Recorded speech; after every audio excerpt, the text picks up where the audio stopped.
Thank you very much, Alize. So I present myself, Olivier Trien. So I'm a team leader for pre-sales activity in cybersecurity department. And for this session, I will be supported by William Navest from Palo Alto. Just a short introduction regarding SOC automation. Um, as you just see in the last previous session with Jean-François Job and Yvon Boutry, the defense is always improving. The defense part means the firewall, the mail relay, the antivirus, the web proxy, all the stuff, the solution that you can put in place to protect your organization against attack.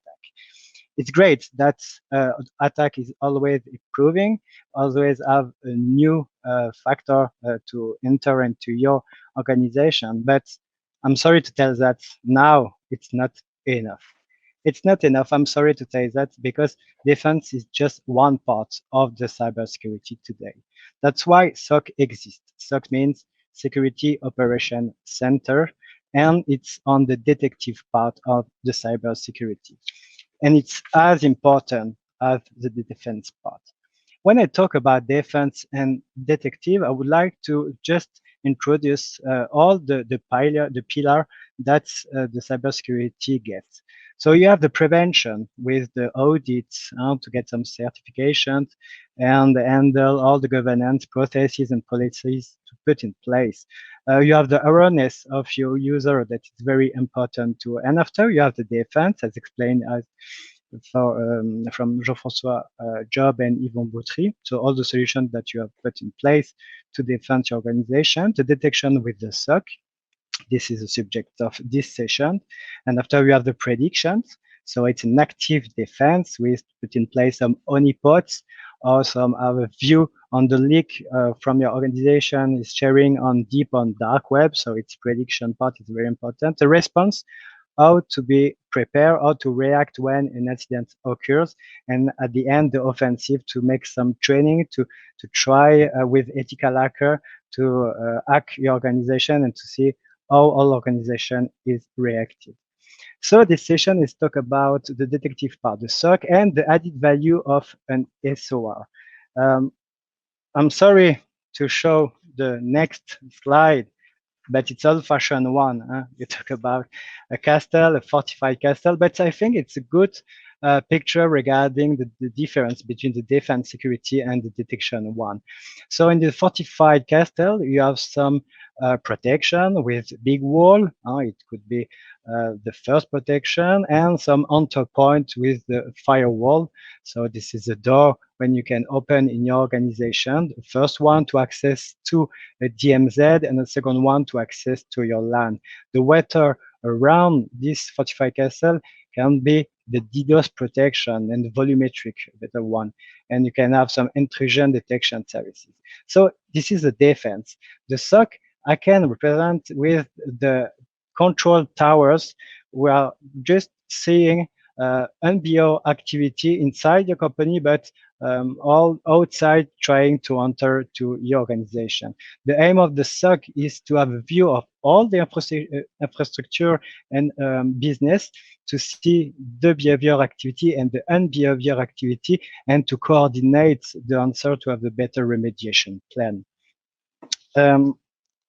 Other part to say that the defense security is not enough. Years ago, Telindus performed a phishing campaign. Phishing campaign, if I take the picture of the fortified castle, it's like the Trojan horses. And we saw that in our campaign that we built our own phishing virus or Trojan, and this go through all the defense of our customer. That means we get some more than 1,000 victims for an average of 40 company, and all the sector was touched. So it's very important to say defense, it's not enough. And if a company want to provide with a very virus and anti-malware and phishing attack, it can go through your infrastructure and go through all your defense and mail relay. So this is the past, it was years ago, but what is the trend today regarding the cyber attacks? You can see in Luxembourg, it's based on Security Made in LU website, that the phishing attack is the most important attack in Luxembourg. More than the half of the cyber attack occur in 2020 in Luxembourg were phishing attacks. And when you see the trend of the phishing regarding the dark world, the number of leaks sharing in the dark and the deep world web is very growing exponentially.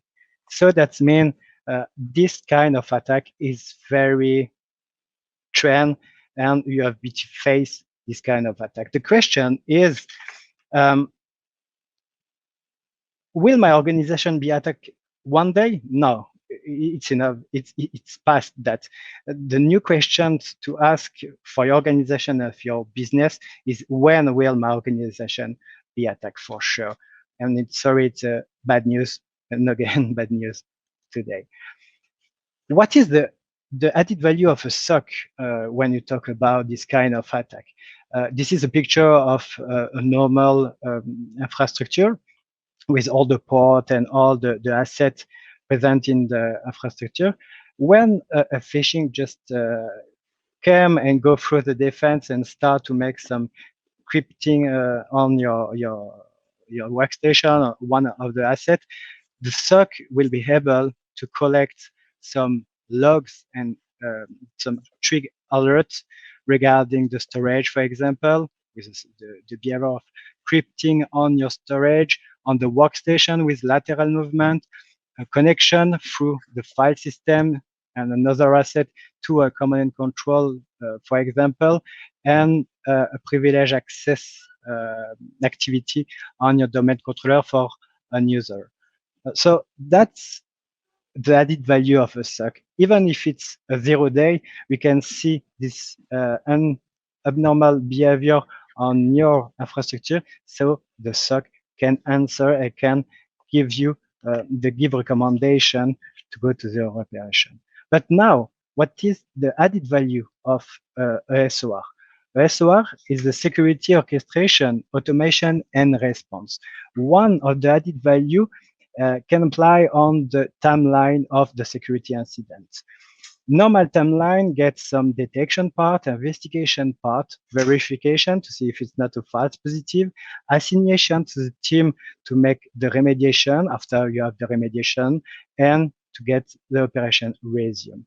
With an SOR, you can have and get some earn some times for the detection, investigation, verification, and assignation, because there is a lot of stuff automatically done for the engineer behind the console. So time is the key when you talk about security incident timelines.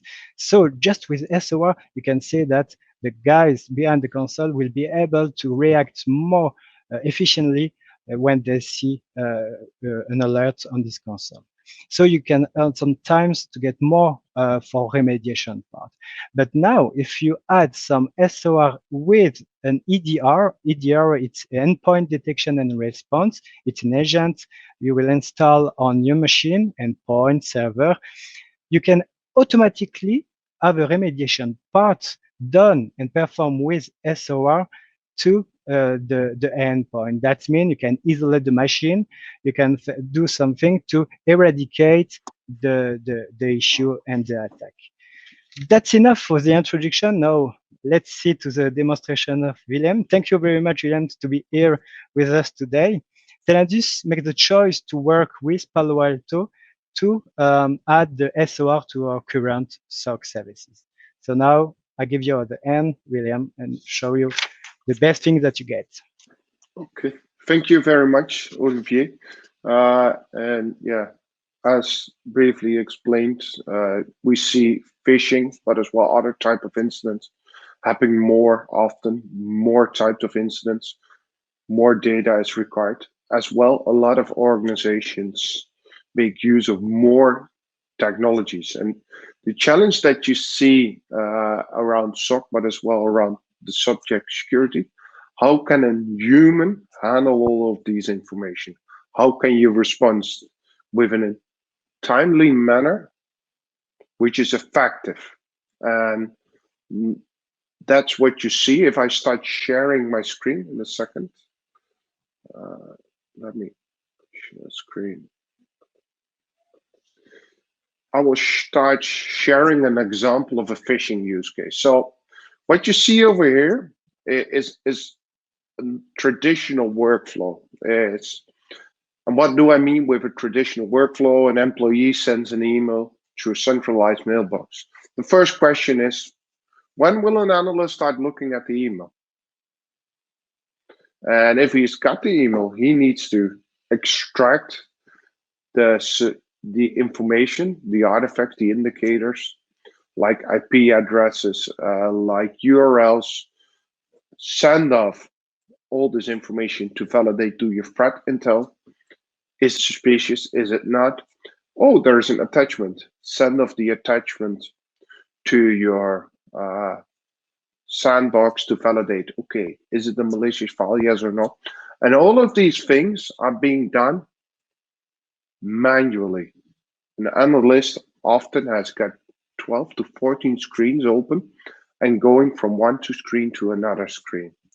That results in a fairly long lead time in order to respond. So how can you streamline those processes? How can you be more effective in validating the information, but as well to remediate with starting to quarantine an incident with an EDR? That's where you see on the left side, if you've got all your systems integrated and work in a structured workflow, and a SOAR is something you can see as your centralized incident management that does the orchestration and automation and response of a case. So what I will show you in a minute is a phishing case where an employee sends an email. You will automatically be informed. Thank you for sending off the email. We will have a look at it. In parallel, we will start extracting information from the different systems to determine if it's a malicious phish file or a bad link is included into the email. If it is, the employee will be informed. If not, the employee will automatically be informed. Okay, thank you. You can work and proceed working.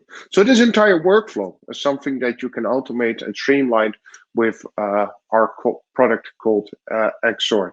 So if we go in here, and I've got just an email. There's not so much in the email, but I've added a file that I'm going to send off to a centralized mailbox. And in the centralized mailbox, we are listening, and every 30 to 60 seconds, our centralized XOR platform is being updated and a phishing email is being ingested. So let me quickly check if we've received it already. We should receive it any second now.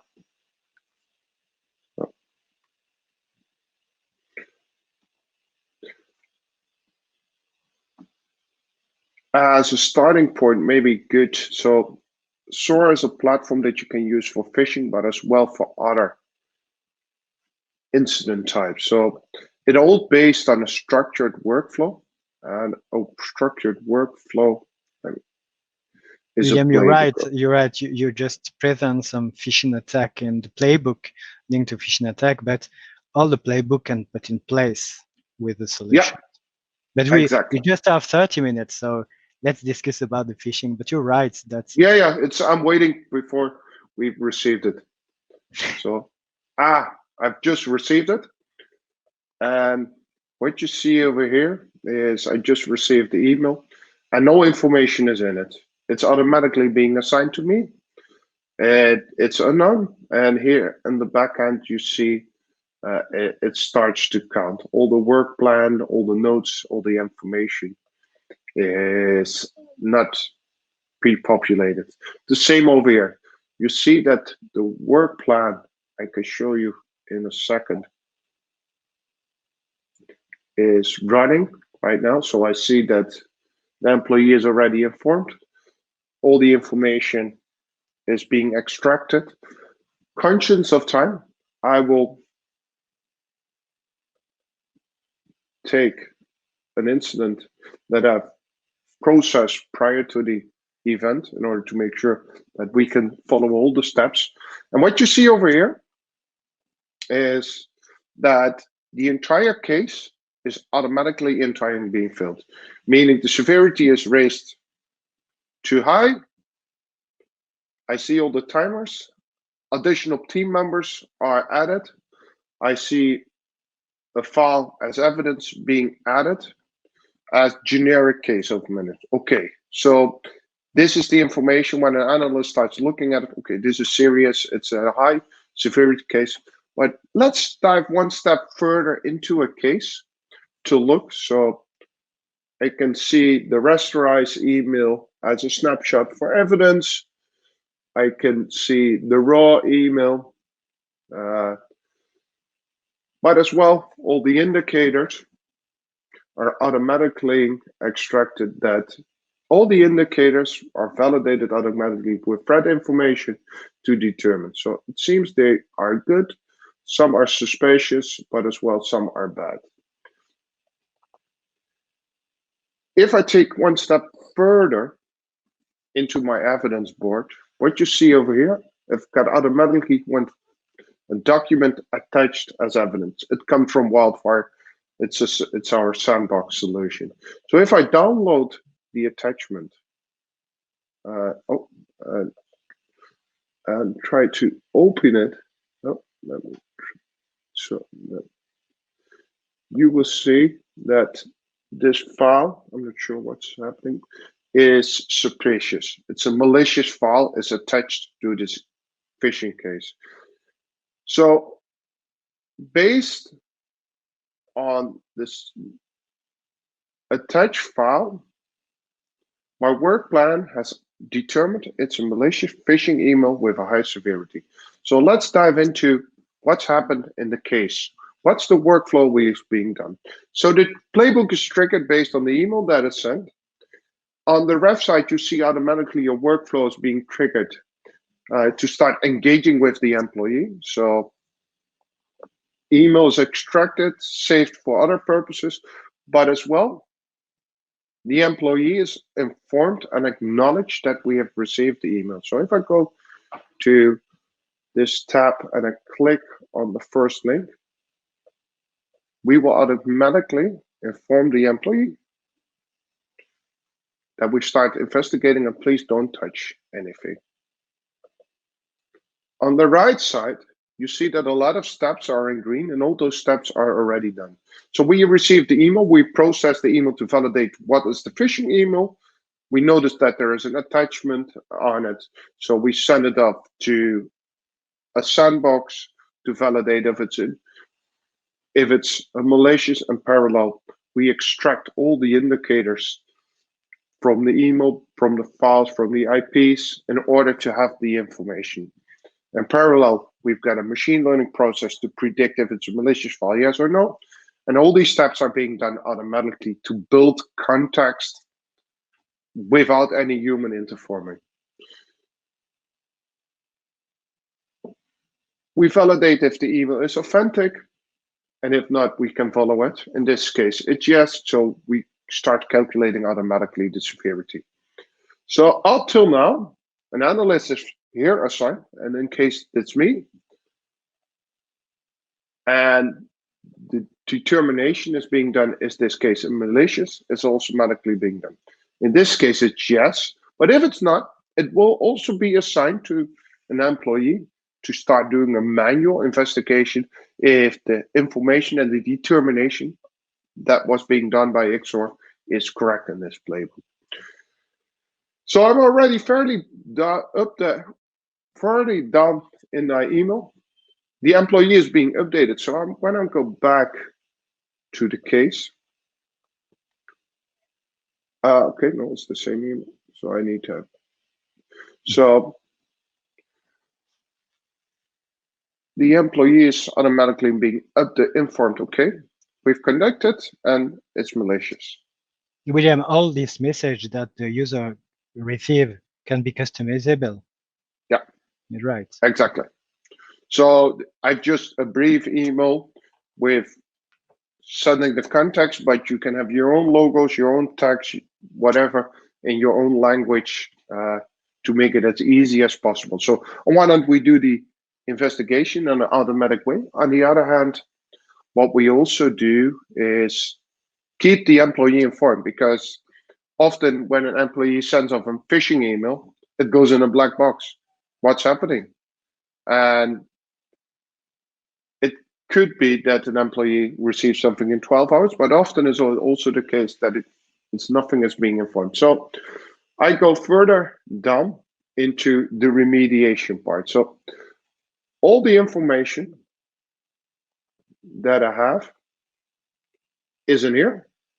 So an analyst can look on the spot what needs to be done, what has been done, what actions need to be done, which incident files, which headers.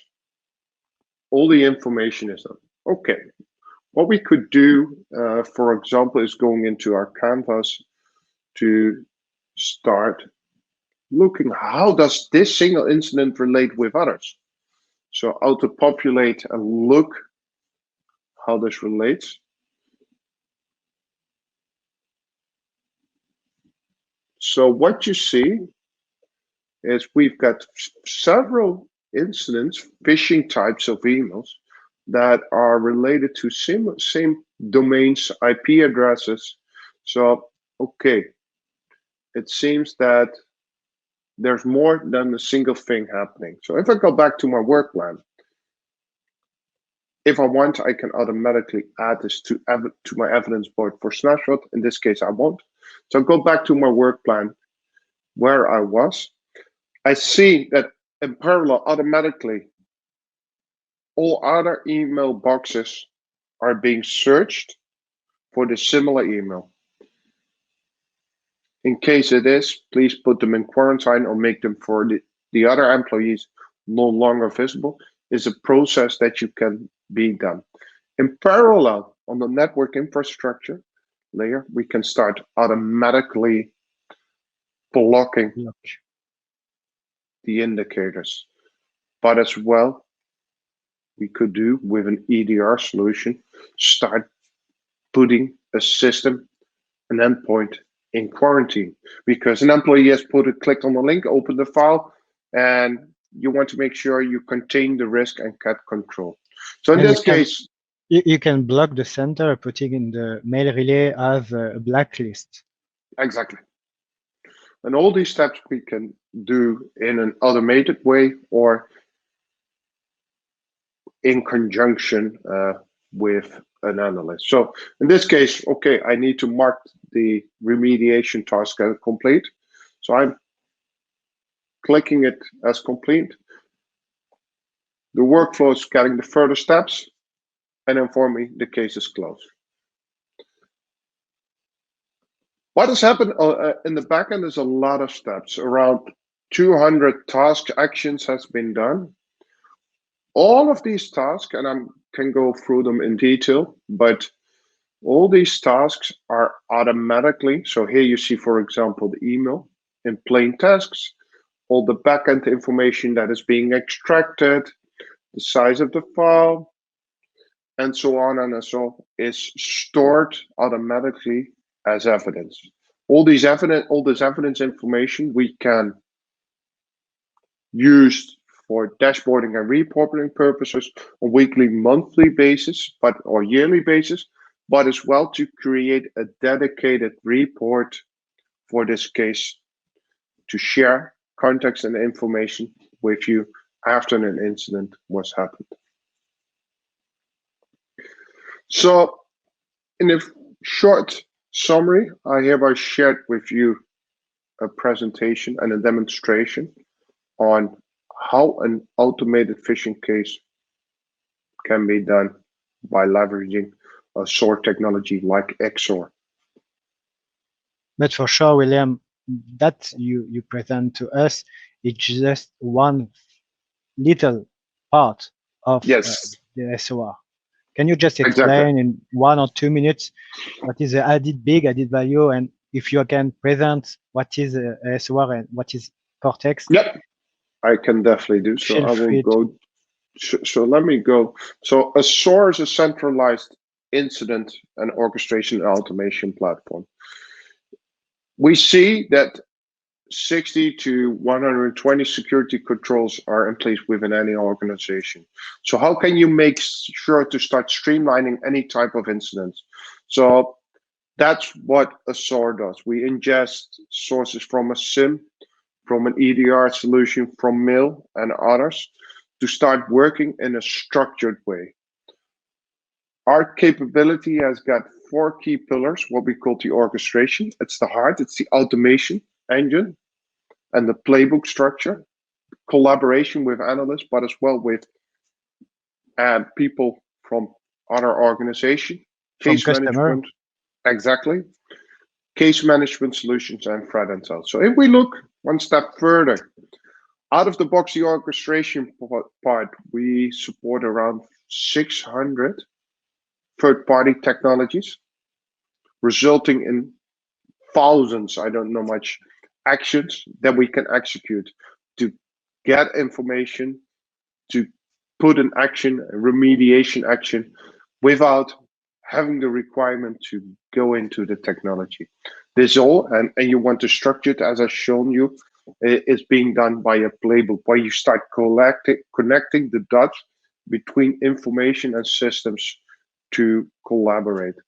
If you do this, you want to make sure on the collaboration side that all the information is automatically being documented, but you also have the ability to collaborate with an incident with others. This all needs to be stored in a proper, robust side of case management for your dashboarding, your reporting, to have real-time overview what's happened. And last but not least is we see that incidents are not only coming from alerts or things that are being sent out, you also want to validate threat information with historical things that happen. So you've got a rich set of data. Start validating your threat intel data and managing your threat information in a more structured way. That's in a nutshell what an XOR can deliver. Any questions or things you want to add, Olivier? No, it's perfect. We are in time. So just one sentence to conclude that this is the future of the SOC. This is the present of the future, for sure, to get some times to make more remediation, automation in the remediation, to have more of times regarding the investigation part. And so it's very cool and very impressive tools. And let's see what's happened in the next months to go ahead with you guys. So thank you very much to attend to this meeting. And I give them now to Alizé for the next session. We'll discuss about THR, so threat hunting and incident response with a very cool team. Thanks. Yes. Thank you, Thank you. Olivier. Thank you, Willem.